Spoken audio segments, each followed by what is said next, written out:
Bismillahirrahmanirrahim. Assalamualaikum warahmatullahi wabarakatuh. Alhamdulillahirabbil alamin, hamdan katsiran thayyiban mubarakan fi. Asyhadu an la ilaha illallah wahdahu la syarikalah wa asyhadu anna Muhammadan abduhu wa rasuluh la nabiyya wa la rasula ba'dah.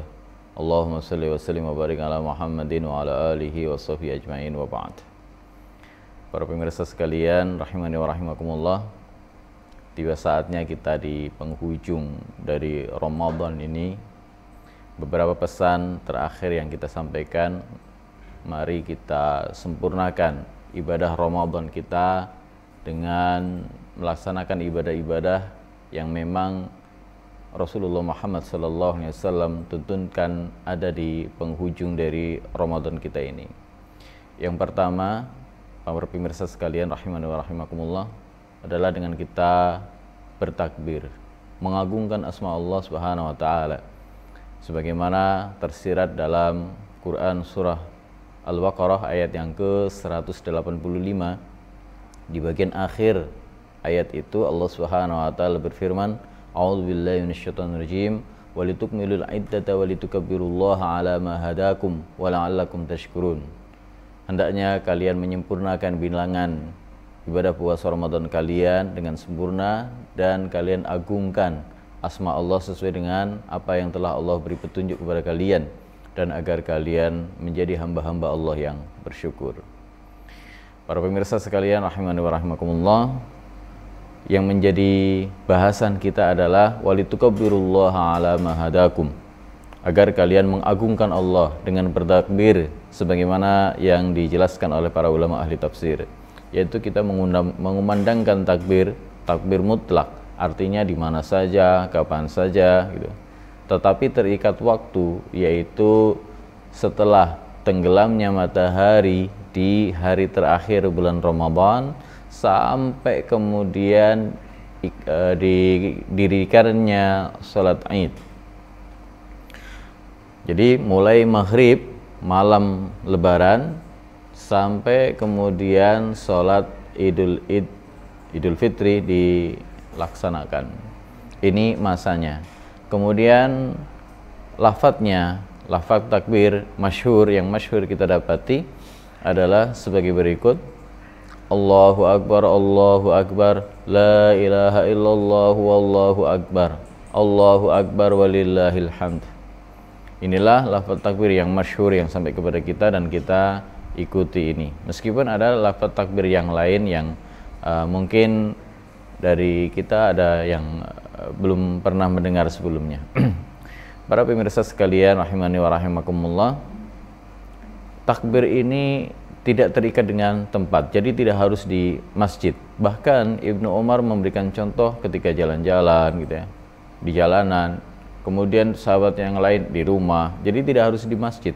Kalau mau melaksanakan takbir ini tidak harus di masjid, di rumah. Bahkan Rasulullah Muhammad SAW itu lebih semangat lagi mengumandangkan takbir ini ketika keluar dari rumahnya menuju tempat sholat Id.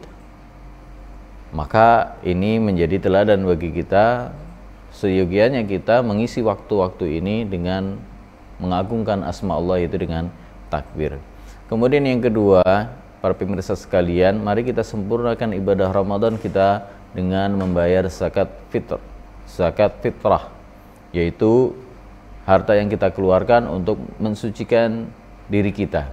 Kata Rasulullah Muhammad SAW, zakatul fitri tuhratan lis-shaim wa tutma'atan lil masakin. Atau kama qala Rasulullah Muhammad SAW, zakat fitrah itu adalah untuk mensucikan orang-orang yang berpuasa dan memberi makan kepada orang-orang miskin. Zakat fitrah ini wajib atas setiap muslim mukallaf, baik laki-laki ataupun perempuan, bahkan yang bukan mukallaf ya, bahkan yang masih bayi pun, yang baru lahir ketika matahari belum tenggelam pada saat malam Idul Fitri, dia sudah berkewajiban, dikenai kewajiban bagi walinya untuk membayarkan zakat fitrah, karena ini adalah pensucian jiwa.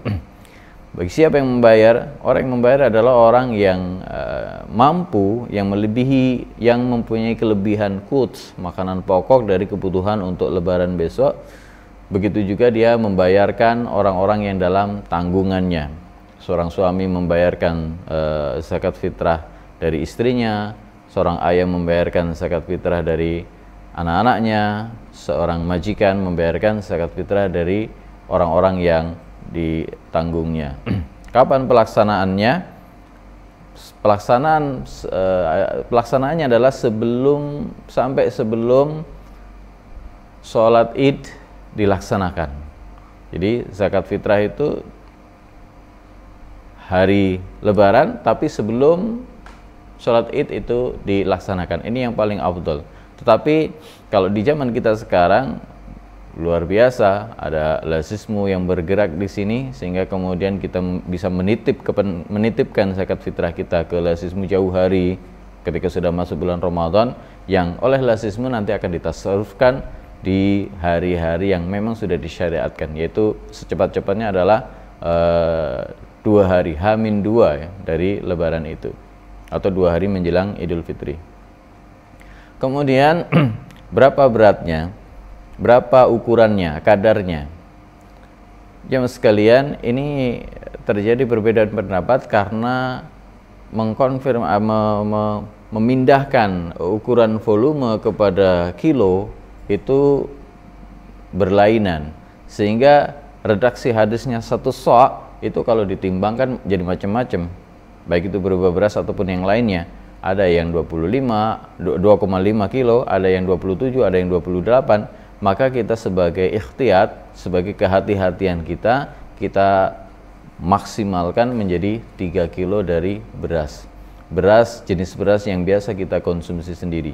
Bahkan yang tentu saja yang lebih baik itu adalah lebih baik. Para pemirsa sekalian rahimani wa rahimakumullah. Inilah zakat fitrah atau zakat fitri yang kita keluarkan untuk mensucikan orang-orang yang berpuasa dan untuk memberi makan kepada orang-orang miskin.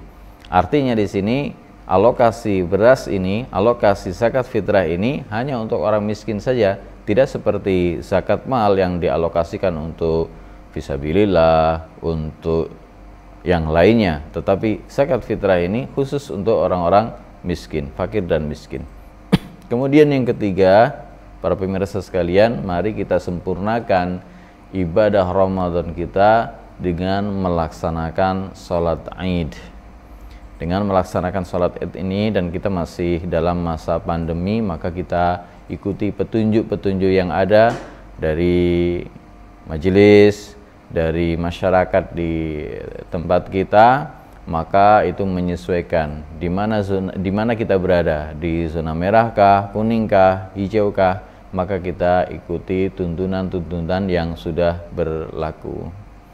Ini saja bahasan kita untuk menyempurnakan ibadah Ramadan kita di penghujung hari Ramadan ini, yaitu dengan bertakbir, mengagungkan asma Allah, kemudian membayar zakat fitri, dan esok kita akan melaksanakan sholat Id. Semoga Allah SWT menerima ibadah kita, menerima puasa kita, menerima sedekah kita, menerima sholat tarawih kita, menerima bacaan Al-Quran kita, menerima seluruh rangkaian ibadah yang sudah kita laksanakan, dan kemudian benar-benar Allah jadikan kita termasuk hamba-hambanya yang bertakwa, yang kemudian Allah ampuni dosa-dosa kita, dan Allah kumpulkan kita semuanya di surganya yang penuh dengan kenikmatan. Billahi taufiq wal hidayah, wallahu minkum mustabiqul khairat. Wassalamualaikum warahmatullahi wabarakatuh.